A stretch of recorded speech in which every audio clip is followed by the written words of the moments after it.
Ini kadang memang ada anak-anak itu yang nggak tahu diri loh, ya. Hanya berharap harta orang tua, bahkan belum mati sudah diminta. Terpaksa dibagi.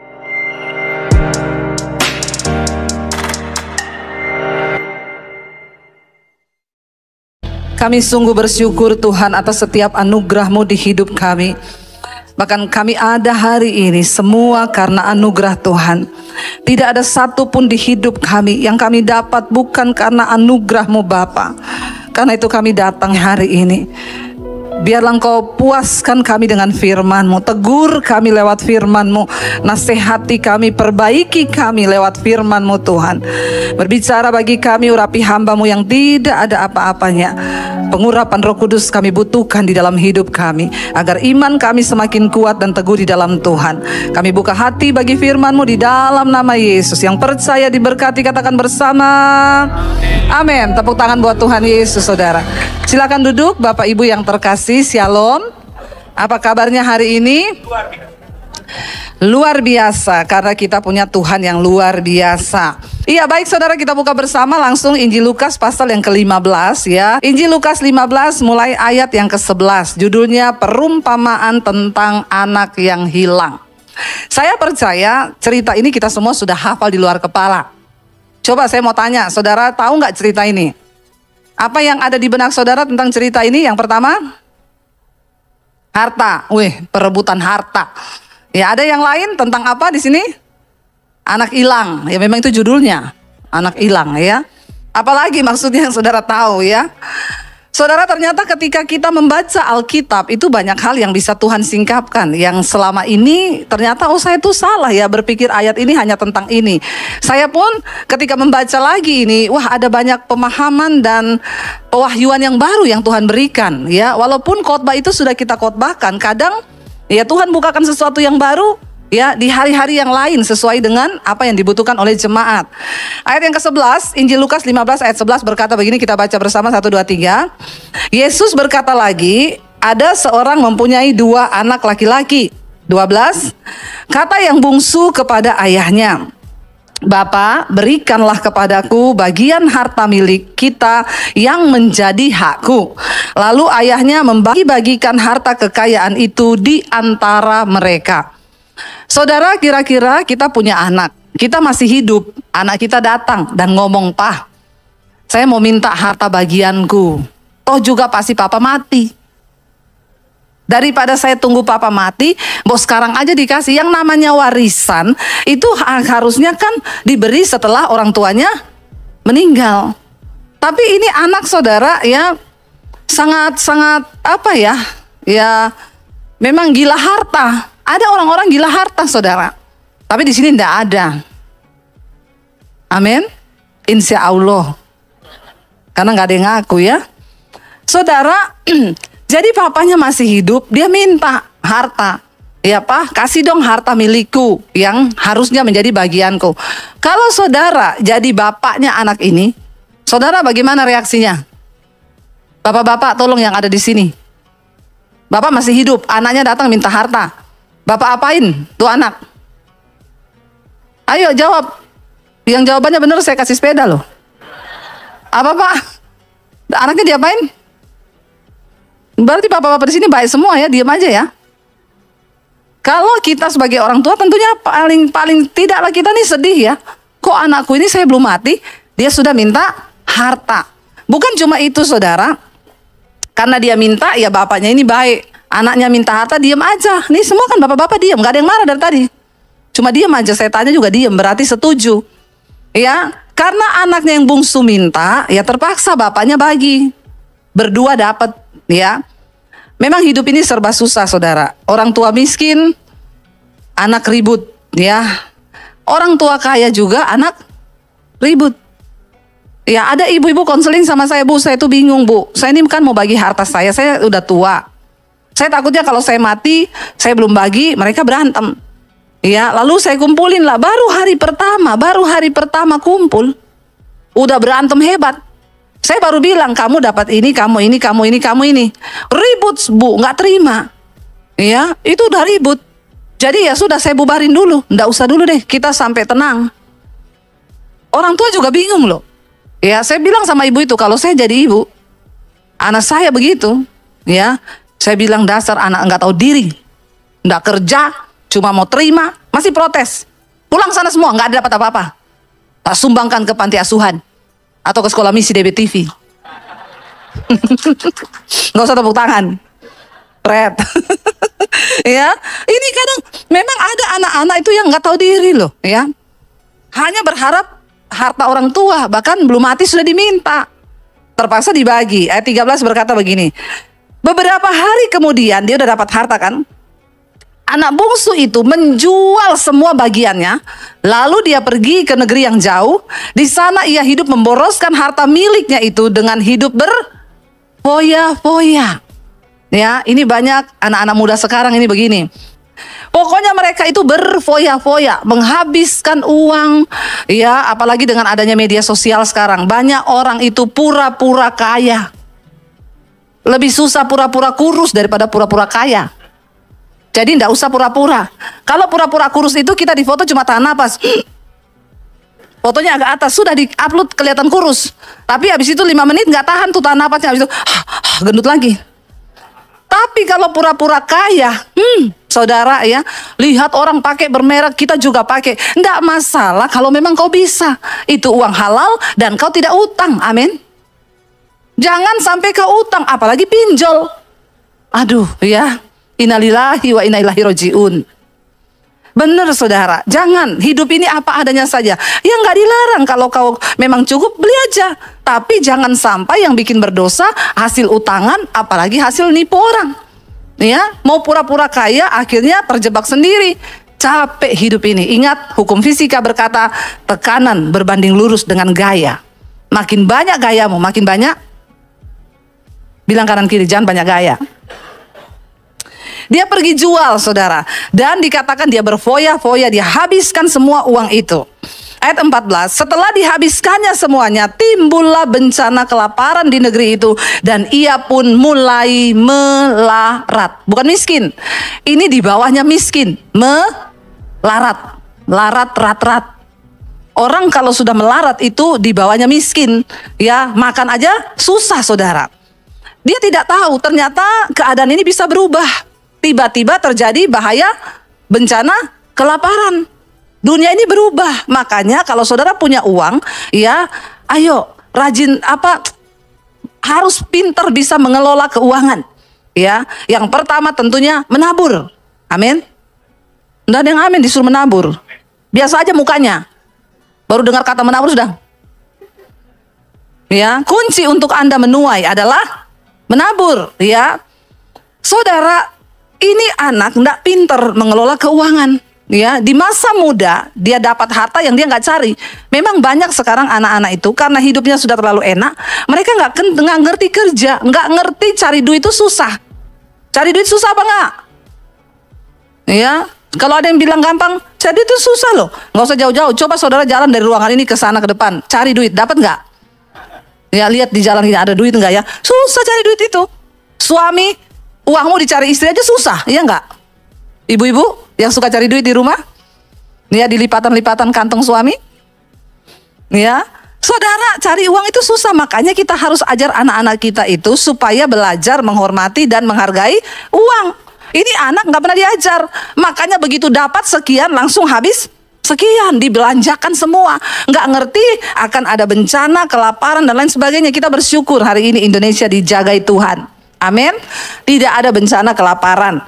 Ya, beras naik karena mau lebaran. Dan juga banjir di mana-mana. Jadi gagal panen. Tapi bersyukur tidak terjadi kelaparan. Ya, kita bersyukur justru di masa-masa sulit seperti ini, saudara yang berlebih bagi sembako sama orang miskin. Amin. Jangan beli tas terus. Amin. Aminnya yang rela.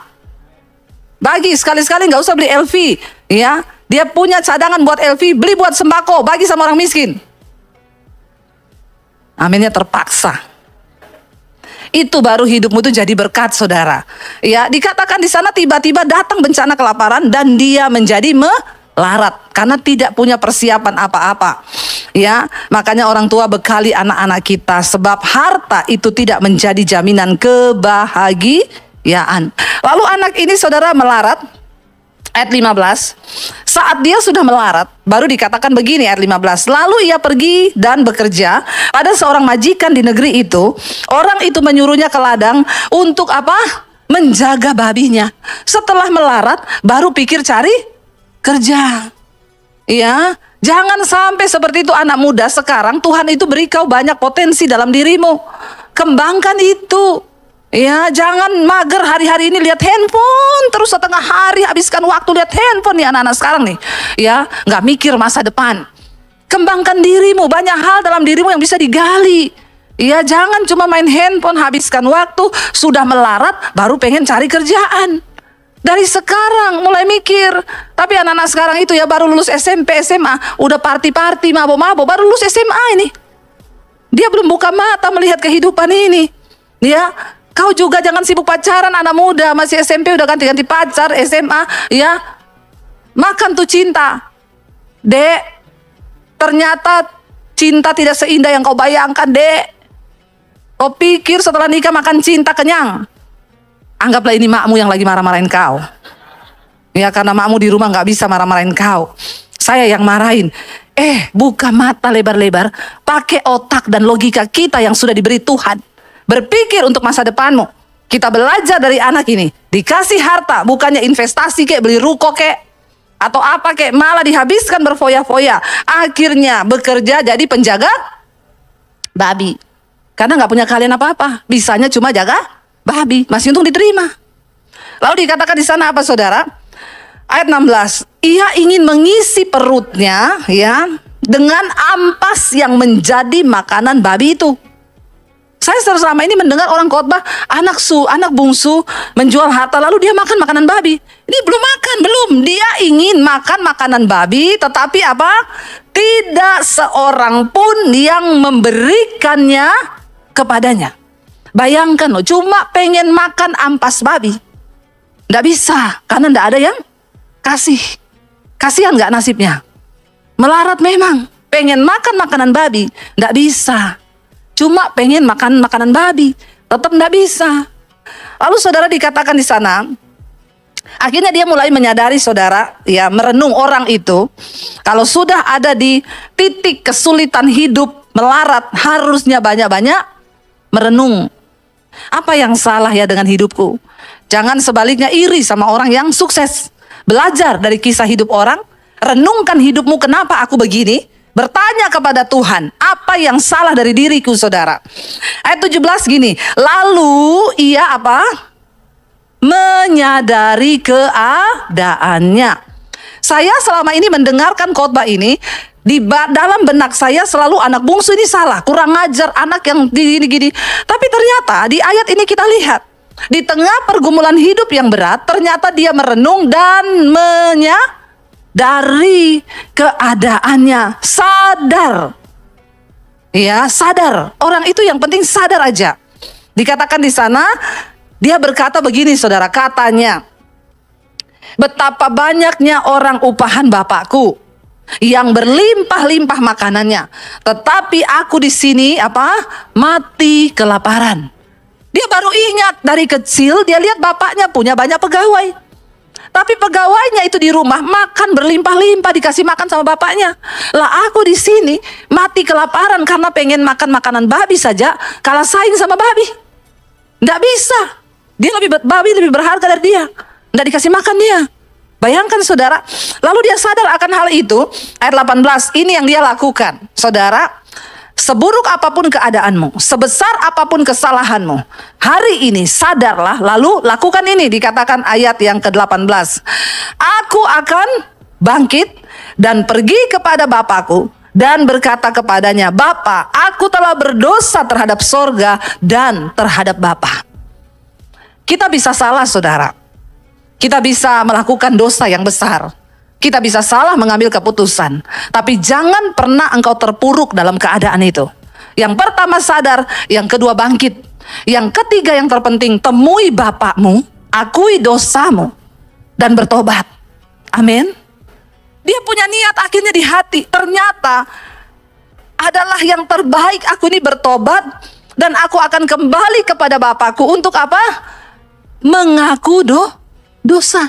Aku sudah berdosa terhadap Tuhan dan juga terhadap Bapa. Alkitab berkata, berbahagialah orang yang mengakui dosanya dan meninggalkannya. Tapi terkutuklah orang yang menyembunyikan dosanya dan terus hidup di dalamnya.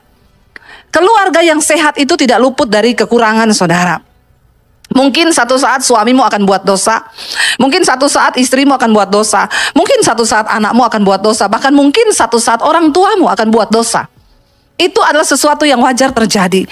Tapi yang tidak wajar ketika engkau berdiam tinggal dalam dosa itu, membiarkan dirimu terjerumus di sana. Hari ini sadarilah keadaanmu, saudara. Ayo kita sadar. Sebab itu adalah awal dari pemulihan. Mengaku, ya. Mengaku dosa, ya. Sebab pengakuan itu akan mendatangkan belas kasihan Tuhan. Anak ini berpikir begini, aku akan bangkit dan aku akan pergi menemui Bapakku. Dan aku akan berkata kepadanya, Bapak, aku telah berdosa terhadap sorga dan terhadap kamu. Lalu dia bilang begini, ayat 19, ini dalam perenungannya loh saudara. Aku tidak layak lagi disebutkan anak Bapa. Jadikanlah aku sebagai salah seorang upahan Bapa. Dia pengen pulang, bukan untuk diakui sebagai anak. Dengar ini baik-baik. Anak bungsu ini memiliki mentalitas yang berbeda ketika dia mengalami kesulitan hidup. Dia pengen pulang sama bapaknya cuma untuk yang pertama mengaku dosa, meminta ampun kepada bapaknya, dan akan berkata gini, Pak, aku ini udah bikin salah besar. Aku ini tidak layak lagi disebutkan anak. Aku datang ke sini, aku mau melamar menjadi pegawaimu. Niatnya itu baik loh. Dan dia tahu diri. Dia sudah menghabiskan semua harta orang tuanya. Tapi dia mau datang dengan niat dari hati yang tulus mengakui dosa, minta ampun, dan jadikanlah aku sebagai pegawaimu. Karena dia tahu pegawai bapaknya bisa makan dengan puas, sementara dia bisa mati lapar. Ayat 20 dikatakan, maka bangkitlah ia dan pergi kepada bapaknya. Saudara, kalau hari ini engkau terikat di dalam dosa atau apapun, jangan tunda untuk tinggalkan dosa itu. Anak yang hilang ini, dia berpikir dalam hati, aku akan pergi, aku akan bangkit. Tapi itu bukan cuma akan. Banyak orang Kristen hanya berkata, aku mau tinggalin dosaku, aku mau bertobat. Besok gitu lagi, aku mau tobat, nggak bertobat lagi, gitu lagi. Tapi anak yang hilang ini, dia bertindak. Dikatakan, maka bangkitlah ia dan pergi kepada bapaknya. Dan ayat ini luar biasa berkata begini saudara. Apa baca bersama 1, 2, 3. Ketika apa?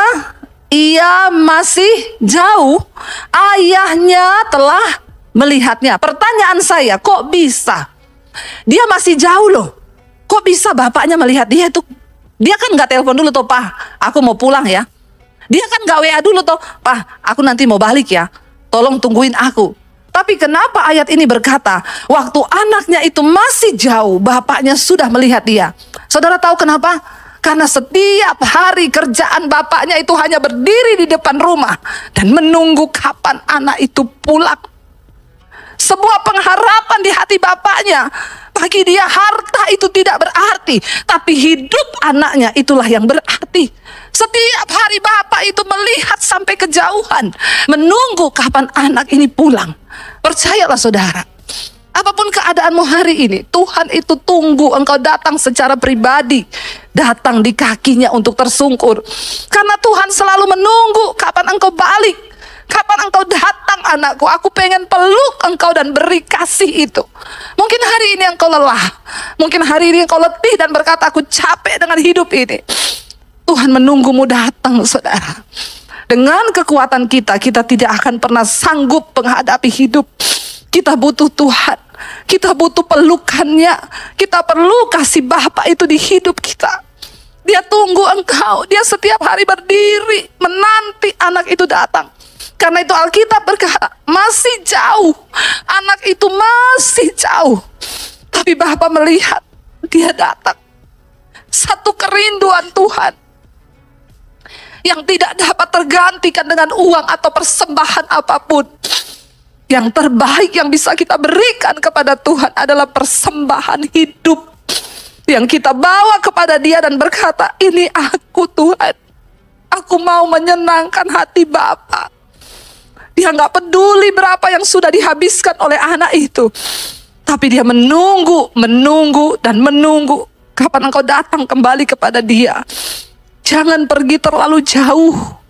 Kembali kepada Tuhan. Dia tunggu engkau balik, saudara. Ketika Bapak itu melihat dia masih jauh, lalu tergeraklah hatinya oleh belas kasihan. Tuhan itu penuh dengan belas kasihan. Ayahnya itu dikatakan apa, saudara? Dia berlari. Dia tidak tunggu anak itu datang. Dia berlari menyambut anak itu. Dia berlari, saudara, karena belas kasihannya. Dia berlari mendapatkan anak itu. Lalu dia merangkul dan menciumnya. Tidak peduli seberapa besar luka yang dilakukan oleh anak itu kepada bapaknya. Bapaknya merangkul dia, saudara. Dia merangkul anak itu dan dia menciumnya. Lalu dia berkata kepada anak itu. Anak itu berkata kepadanya begini, "Bapa, aku telah berdosa terhadap sorga dan terhadap engkau, Bapa. Dan aku ini tidak layak lagi disebutkan anak Bapa." Tetapi ayah itu berkata kepada hamba-hambanya, "Lekaslah bawa kemari jubah yang terbaik, pakaikanlah itu kepadanya, dan kenakanlah cincin pada jarinya dan sepatu pada kakinya." Kenapa, saudara? "Dan ambillah anak lembu tambun itu, sembelihlah dia, dan marilah kita makan dan bersuka cita. Sebab anakku ini telah mati dan menjadi hidup kembali. Ia telah hilang dan didapat kembali." Maka mulailah mereka bersukaria. Dia diberikan jubah yang terbaik. Dipakaikan cincin yang termahal. Kenapa? Karena begitu bapak itu hatinya senang karena ada satu anak yang dia tunggu selama ini akhirnya pulang kembali. Gak peduli berapa banyak harta yang sudah dia habiskan. Karena bagi bapaknya memiliki segala-galanya. Dia beri harta itu, dia gak pernah kehilangan karena uang terus datang lewat usahanya. Tapi dia lebih peduli akan kehidupanmu, saudara. Tuhan itu tertarik dan dia tunggu hidupmu yang engkau persembahkan bagi dia.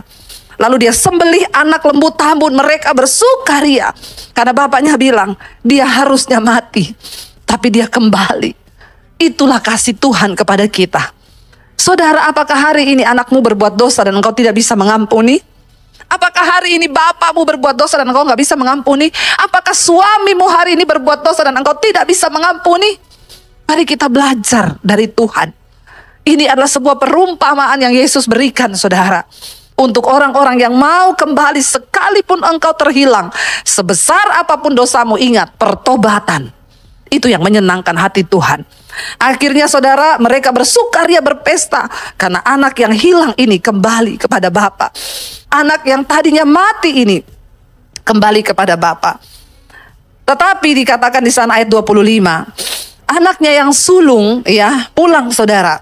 Yang berada di ladang, dan ketika ia pulang dan dekat ke rumah, ia mendengar bunyi seruling dan nyanyian tari-tarian. Anak yang sulung pulang, ada pesta apa ya di rumah bapak? Lalu dia bersegera datang, dia memanggil salah seorang hamba dan bertanya kepadanya, apa arti semua ini? Lalu hamba itu menjawab, adikmu telah kembali dan ayahmu telah menyembelih anak lembu tambun karena ia mendapatkannya kembali dengan sehat. Maka, saudara, apa yang dikatakan ayat 28? Marahlah anak sulung itu dan ia tidak mau masuk. Bayangkan, yang satu pulang, yang satu ini mau pergi, tidak mau masuk. Dia cuma di luar, nggak mau masuk rumah. Lalu dikatakan di sana apa? Lalu anaknya itu tidak mau masuk, tetapi ayahnya apa? Keluar. Jadi bapaknya yang keluar mendapati dia, karena dia ngambek. Dia nggak mau masuk rumah. Bapaknya keluar mendapati dia, saudara. Dan bapaknya berbicara dengan dia. Tetapi ia menjawab kepada ayahnya. Dia bilang kepada ayahnya begini, telah bertahun-tahun aku melayani bapak. Dan belum pernah bapak itu aku melanggar perintah bapak. Tetapi kepadaku belum pernah bapak berikan seekor anak kambing untuk bersuka cita dengan sahabat-sahabatku. Tetapi baru saja datang anak bapak yang telah memboroskan harta kekayaan bapak bersama dengan pelacur-pelacur. Maka bapak menyembelih anak lembu tambun itu untuk dia. Apa yang salah dengan anak sulung ini, saudara? Dia tidak bijaksana dan dia lupa, saudara, ya, bahwa selama ini dia bersama-sama dengan bapaknya. Harusnya dia masuk ke rumah lalu tanya kepada adiknya, kenapa kamu pulang? Apa yang terjadi? Maka dia akan mendengarkan kesaksian adiknya dan mungkin hatinya akan tergerak oleh belas kasihan. Tapi dia menghakimi. Ya, dia bilang gak adil, anak sulung ini gambaran orang yang tidak pernah merasa puas. Ya, sama-sama berarti sebenarnya sama-sama culas, saudara. Tapi yang di sini dikatakan anak bungsu itu bertobat, membayar harga yang mahal karena dia pergi dari rumah bapaknya. Tapi si sulung ini juga anak yang hilang, tapi terhilang di rumah bapak. Ini gambaran orang-orang Kristen sekarang. Mungkin kita ke gereja tiap minggu, mungkin kita melayani Tuhan, berdiri di mezbah di altar ini. Tapi kalau kita nggak ngerti hati Bapa, kita nggak tahu hati Tuhan, kita terhilang di rumah Bapa sendiri. Dan anak yang bungsu ini mengalami belas kasihan Tuhan, saudara. Maka ayahnya berkata begini, ayat 31, kata ayahnya kepadanya, dia malah membuat hati ayahnya sedih. Karena ayahnya baru menerima dia datang. Kata ayahnya kepadanya, anakku, engkau selalu bersama-sama dengan aku. Dan segala kepunyaanku itu kepunyaanmu. Aku makan daging, kamu makan daging. Semua yang ada di rumah ini bebas kamu nikmati. Tetapi dia bilang kepada anaknya apa? Tapi kita patut bersuka cita dan bergembira karena adikmu yang telah mati menjadi hidup kembali. Ia telah hilang dan didapati kembali. Bapak Ibu, apa artinya perumpamaan ini, saudara? Ada seorang ibu cerita kepada saya, Bu, suami saya mengakui semua dosa-dosanya kepada saya. Karena suami saya bertobat, mengalami Tuhan secara pribadi. Lalu dia cerita semua dosanya kepada saya. Dan apa yang terjadi, Bu? Saya kepahitan kepada suami saya. 2 tahun, setiap hari saya menangis dan berkata, kenapa dia begitu tega? Saya selama ini menjadi istri yang baik. Saya nggak pernah berselingkuh, saya tidak pernah begini. Tapi kenapa suamiku melakukan ini? Suaminya 2 tahun bertobat, mengalami perubahan pribadi dengan Tuhan. Yang tadinya pulang tengah malam, sekarang pulang kantor langsung di rumah. Dia setiap hari nonton khotbah di YouTube. Tapi istrinya yang selama ini merasa baik, tidak pernah melanggar, dalam 2 tahun dia kepahitan dan tidak bisa mengampuni suaminya. Sampai dia dapatkan ayat ini, saudara. Dan dia berkata kepada saya, Bu Debbie, aku ini anak sulung yang terhilang di rumah Bapa. Aku di rumah Bapa. Aku merasa selama ini aku hidup benar, tapi sesungguhnya saya tidak memiliki belas kasihan Tuhan. Saudara, keluarga yang sehat bukan berarti tidak ada proses. Pasti ada kelemahan suamimu, pasti ada kelemahan istrimu, pasti anakmu akan berbuat salah satu saat nanti. Mungkin juga orang tuamu akan berbuat salah. Tapi keluarga yang sehat adalah keluarga yang selalu ingin menghidupi firman Tuhan dan memperbaiki semua kesalahan itu dan memiliki belas kasihan yang dari Tuhan. Hari ini kita belajar. Ayo kita katakan, Tuhan, biar Engkau hadir di keluarga kami. Biar belas kasihan itu ada. Pulihkan hati yang terluka. Pulihkan setiap mereka yang hari-hari ini merasa tidak dipedulikan. Biar Tuhan pulihkan. Datang, saudara. Karena Bapa menunggu dari jauh. Engkau datang secara pribadi. Makanya saya selalu bilang, tidak usah titip doa sama pendeta. Tuhan tunggu engkau datang. Saya undang para imam musik maju ke depan. Saudara, biar hari ini kita semua sama-sama mau introspeksi diri. Tuhan, apakah kami ini merasa bahwa kami sudah baik, tapi ternyata kami jadi anak sulung yang terhilang di rumah Bapa? Mungkin kami ke gereja, tapi sesungguhnya kami juga terhilang karena kami tidak memahami perasaan Tuhan. Saya berdoa, saudara, biar hari ini kita minta kepada Tuhan, saudara. Kita mau bilang kepada Tuhan, apa arti hidup kami, Tuhan, jika Engkau tidak mati bagi setiap kami?